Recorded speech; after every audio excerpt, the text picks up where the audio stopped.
Hey everybody, Alex Miller at Capnion here. I got to post at an irregular time because I just read an article that it's just great storytelling about some of the problems and weirdness with facial recognition. And maybe some of you have seen me before that this technology where an algorithm can watch a video feed and identify your face and figure out, what's your name, what other information might the person running that algorithm and that camera have on you. This can be really creepy pretty quickly, and I think we all sort of presume a certain level of protection of if you're just on vacation walking up the street. You can get a lot of protection from that. Nobody really knows or cares who you are, and that could be changing. So, among many other creepy anecdotes, imagine the following. I'll put a link to the article in the comments. I'm going to tell the story first person because I've had similar but not anywhere near so severe experiences. Not with facial recognition, just with being singled out in a way I thought was strange. And I think it's a bad time. So the article has more info. I'm going to omit it. Imagine you're on vacation with your daughter's Girl Scout troop and you're going to go to see a show. You walk into the venue, you're going through security, and even just walking on security's descending on you like you did something wrong. They already know your name before you tell them. You get hustled out of the building, and the Girl Scout troop goes on to watch the show without you, and you get to cool your heels in the parking lot and maybe wait even for your child now without you to come out. So this is exactly what happened to a woman going to see a Roquette show in New York.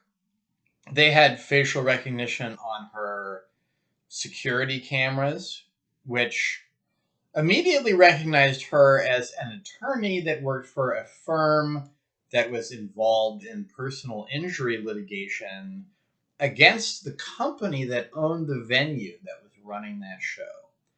And they had a policy that they don't want attorneys potentially involved in litigation against them to go to see the show. And I'm a small businessman, and shout out to all my attorney friends. I don't really mean it like this, but I empathize if you hate and fear attorneys a little trying to run a business. But this is pretty lousy. She wasn't even involved in a case against them. And once again, we have this sort of presumption that